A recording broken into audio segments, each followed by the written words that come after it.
made 2 political videos now, people have started to ask me about my political philosophy. As I've said many times, I consider myself a classic bleeding heart liberal, as opposed to, say, a bleeding head conservative. But I don't know that I have a political philosophy so much as I just have a kind of a philosophical lens through which I see the world, my place in it, and all of my interactions with my fellow creatures on Earth.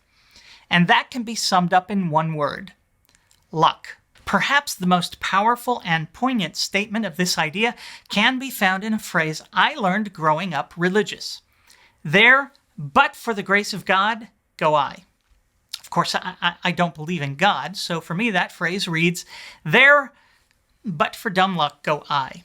Not quite as eloquent, I'll admit, but for me, more to the point, as no omnipotent entity is pulling the strings, leaving open the possibility that someone else's misfortune or even my own good luck is the will of an omniscient being. The simple fact is we are all either the beneficiaries or debtors of luck.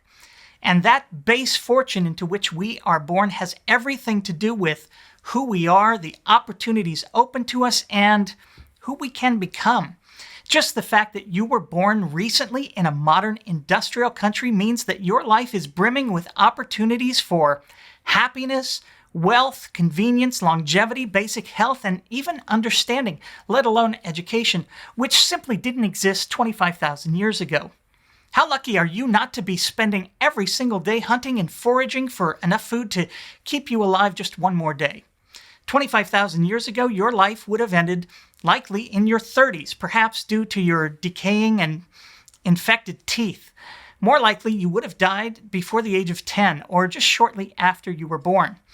Just a little more than a century ago, 10 out of 100 children born in the U.S. died before their first birthday. Not much opportunity there. But we don't have to go back 25,000 years, do we? There are children born today in various parts of the world who will not make it to their 5th birthday. They will spend every day of their lives hungry and far from the basic level of comfort you and I experience hourly in the industrial West. We don't even have to go to those extremes. Look at me. I was born with this white and delightsome skin, while others were born with the curse of darkness. That's what I was taught growing up Mormon just 45 years ago.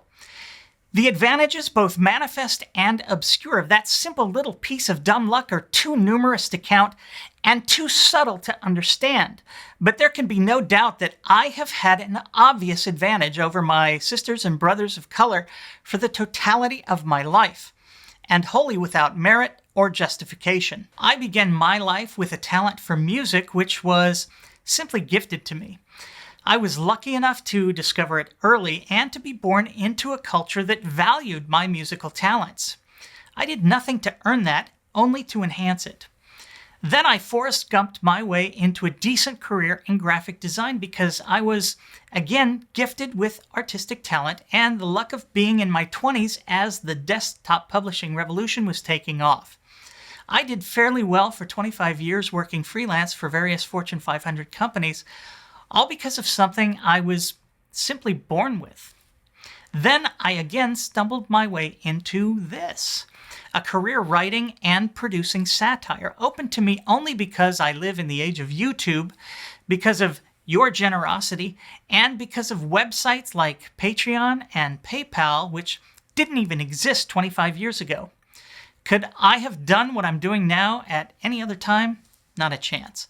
I'd likely have been burned at the stake, or at the very least, universally loathed. We know that simply being born good-looking means that your odds of having a better life, according to certain metrics, are enhanced.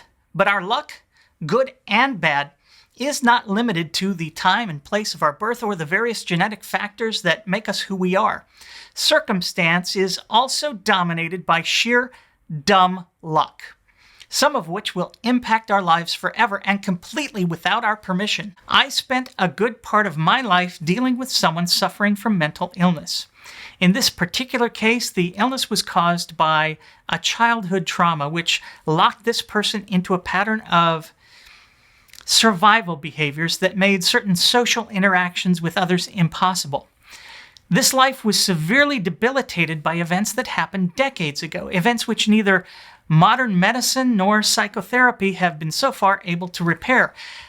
But there was nothing this person did to deserve or bring about this illness, and there wasn't even anyone to blame. It was simply dumb luck. There, but for the grace of God, but for sheer dumb luck, go I. Understanding this, to me, is a large part of our political divide. If you don't understand the vital role of luck in your life, you likely think that you are the sole reason for who and where you are in life. You likely see the world divided not into the fortunate and less fortunate, but divided into the makers and the takers.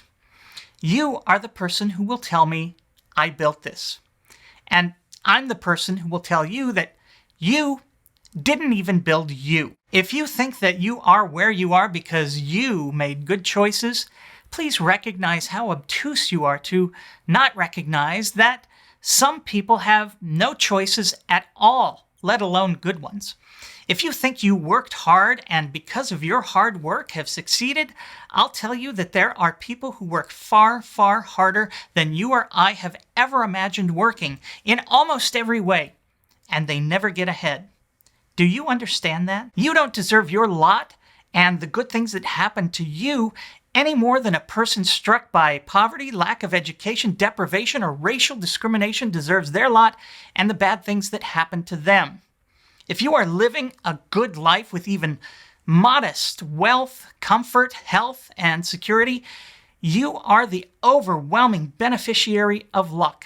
That's simply not debatable. For the vast majority of people born on this planet, such a life was not even a possibility. Yes, you may have worked hard to develop what you got, but none of what you got to begin with was up to you in any way. And whatever path you took to get where you are now could have gone sideways at any point. There, but for the grace of God, but for sheer dumb luck, go I. If you truly understand this, if you understand how overwhelmingly who you are and what you have in life is governed by sheer dumb luck, it will transform how you see the world and your fellow man. And I think it will transform your idea of what we can do to change the obvious injustice of this fact by way of our various political systems. And that's what we'll talk about in part 2. I'm Brian Keith Dalton. Thanks for watching.